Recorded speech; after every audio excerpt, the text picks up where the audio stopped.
അന്താരാഷ്ട്ര ഭൗമരാഷ്ട്രീയത്തിൽ ഇറാന്റെ നീക്കങ്ങളെയും പശ്ചിമേഷ്യൻ പ്രതിസന്ധിയെയും കുറിച്ച് കടുത്ത ഭാഷയിൽ മുന്നറിയിപ്പ് നൽകിക്കൊണ്ട് American vice president JD Vance രംഗത്തെത്തിയിരിക്കുകയാണ്. വിർജീനിയ ബീച്ചിലെ naval air station Oceana US സൈനികരെ അഭിസംബോധന ചെയ്ത് സംസാരിക്കവെയാണ് ഇറാന്റെ ഭീഷണികൾക്കെതിരെ അമേരിക്ക സ്വീകരിച്ചിട്ടുള്ളതും ഇനി സ്വീകരിക്കാൻ പോകുന്നതുമായ കടുത്ത നിലപാടുകൾ അദ്ദേഹം വ്യക്തമാക്കിയത്. വരും നാളുകളിൽ മേഖലയിലെ US വിദേശ നയം ഏത് ദിശയിലേക്കാണ് നീങ്ങുന്നത് എന്നതിന്റെ വ്യക്തമായ സൂചനയാണ് അദ്ദേഹത്തിന്റെ വാക്കുകൾ നൽകുന്നത്. ഇറാനെതിരെ അടുത്തിടെ അമേരിക്ക നടത്തിയ സൈനിക നീക്കങ്ങളെ പൂർണ്ണമായും ന്യായീകരിക്കുന്നതായിരുന്നു വൈസ് പ്രസിഡന്റിന്റെ പ്രസ്താവന. അന്താരാഷ്ട്ര കപ്പൽ ചാലുകളിലൂടെയുള്ള വാണിജ്യ കപ്പലുകളെ ഇറാൻ ലക്ഷ്യമിട്ട പശ്ചാത്തലത്തിലാണ് അമേരിക്കയ്ക്ക് സൈനികമായി ഇടപെടേണ്ടി വന്നതെന്ന് അദ്ദേഹം ഓർമ്മിപ്പിച്ചു. അമേരിക്ക നടത്തിയ ഈ ശക്തമായ വ്യോമാക്രമണങ്ങൾ വെറുതെയായില്ലെന്നും അത് പശ്ചിമേഷ്യയിലെ തന്ത്രപ്രധാനമായ കപ്പൽ പാതകളിൽ വലിയ മാറ്റങ്ങൾ ഉണ്ടാക്കിയെന്നും അദ്ദേഹം അവകാശപ്പെട്ടു. ആഗോള എണ്ണ വിതരണത്തിന്റെ പ്രധാന നാഡിയായ ഹോർമുസ് കടലിടുക്കിലൂടെയുള്ള വാണിജ്യ കപ്പലുകളുടെ സുരക്ഷിതമായ ഗതാഗതം പുനഃസ്ഥാപിക്കാൻ ഈ സൈനിക നടപടികളിലൂടെ അമേരിക്കയ്ക്ക് സാധിച്ചു. എന്നിരുന്നാലും അമേരിക്കയുടെ സൈനിക ശക്തിയെ കേവലം ഒരു പ്രദർശന വസ്തുവായി മാറ്റാൻ തങ്ങൾ ഉദ്ദേശിക്കുന്നില്ലെന്ന സുപ്രധാനമായ നയപരമായ മാറ്റവും വാൻസ് തന്റെ പ്രസംഗത്തിൽ എടുത്തു പറഞ്ഞു. വെറുതെ ബോംബുകൾ വർഷിക്കുക എന്ന ലക്ഷ്യത്തോടെ മാത്രം അമേരിക്ക ഒരിക്കലും സൈനിക നടപടികൾക്ക് മുതിരില്ലെന്ന് അദ്ദേഹം വ്യക്തമാക്കി. കഴിഞ്ഞ കാലങ്ങളിലെ US ഭരണകൂടങ്ങളുടെ വിദേശ നയങ്ങളിൽ നിന്നും വ്യത്യസ്തമായി വ്യക്തമായ കൃത്യതയോടും ലക്ഷ്യബോധത്തോടും കൂടി മാത്രമേ സൈനിക ശക്തി ഉപയോഗിക്കൂവെന്നാണ് ഈ പ്രസ്താവനയിലൂടെ വാൻസ് അടിവരയിടുന്നത്.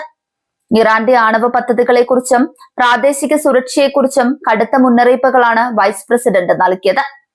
ഇറാൻ തങ്ങളുടെ ആണവ പദ്ധതികൾ പുനർനിർമ്മിക്കാൻ ശ്രമിക്കുകയോ അയൽ രാജ്യങ്ങൾക്ക് ഭീഷണി ഉയർത്തുകയോ ചെയ്താൽ അതിനെ പ്രതിരോധിക്കാൻ പ്രസിഡന്റ് ഡൊണാൾഡ് ട്രംപിന്റെ പക്കൽ നിരവധി സൈനിക പദ്ധതികൾ തയ്യാറാണെന്ന് വാൻസ് ഓർമ്മിപ്പിച്ചു.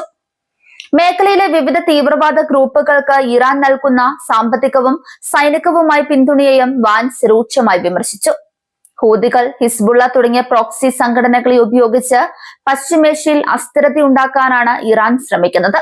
ഇത്തരം അവിശുദ്ധ കൂട്ടുകെട്ടുകൾക്കെതിരെ അമേരിക്കൻ സൈന്യം ജാഗരൂകരാക്കണമെന്നും തങ്ങളുടെ സഖ്യകക്ഷികളുടെ സുരക്ഷ ഉറപ്പാക്കാൻ ട്രംപ് ഭരണകൂടം ബാധ്യസ്ഥരാണെന്നും അദ്ദേഹം സൈനികരോട് വ്യക്തമാക്കി.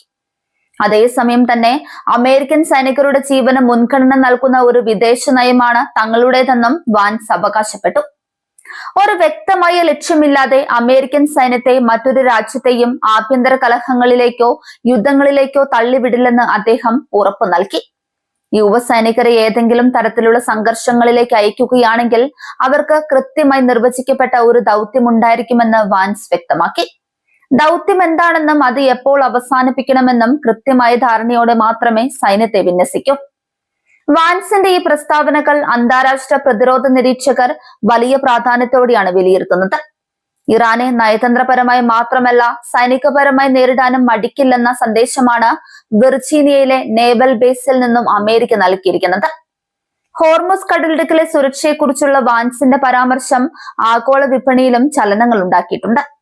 ഇറാന്റെ ഭാഗത്തു നിന്നും ഇനിയും കപ്പലുകൾക്ക് നേരെ ആക്രമണമുണ്ടായാൽ കടുത്ത സൈനിക തിരിച്ചടി ഉണ്ടാകുമെന്ന അമേരിക്കയുടെ മുന്നറിയിപ്പ് ക്രൂഡ് ഓയിൽ വിപണിയെയും സ്വാധീനിക്കും. ഈ സാഹചര്യത്തിൽ ഇറാന്റെ അടുത്ത നീക്കം എന്തായിരിക്കുമെന്നാണ് ലോകം ഉറ്റുനോക്കുന്നത്.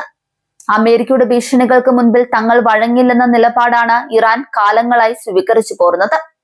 തങ്ങളുടെ ആണവ പദ്ധതികളുമായി മുന്നോട്ടു പോകാനാണ് ഇറാൻ ഭാവമെങ്കിൽ വാൻ സൂചിപ്പിച്ചതുപോലുള്ള സൈനിക പദ്ധതികൾ ഉപയോഗിക്കാൻ ട്രംപ് മടിക്കില്ലെന്നത് പശ്ചിമേഷ്യയെ വീണ്ടും ഒരു യുദ്ധകളമാക്കുമോ എന്ന ആശങ്ക വർദ്ധിപ്പിക്കുന്നുണ്ട്. അമേരിക്കയുടെ സഖ്യകക്ഷിയായ ഇസ്രയേൽ ഉൾപ്പെടെയുള്ള രാജ്യങ്ങൾക്ക് വലിയ ആശ്വാസം നൽകുന്നതാണ് വാൻസിന്റെ പ്രസംഗം.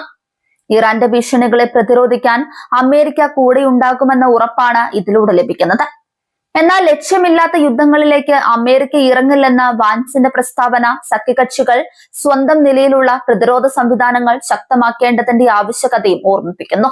ട്രംപ് ഭരണകൂടത്തിന്റെ വിദേശ നയം കേവലം ആക്രമണോത്സുകത മാത്രമല്ല, മറിച്ച് വ്യക്തമായ ആസൂത്രണത്തോടെയുള്ളതാണെന്ന് സ്ഥാപിക്കാനാണ് വാൻസ് ശ്രമിക്കുന്നത്.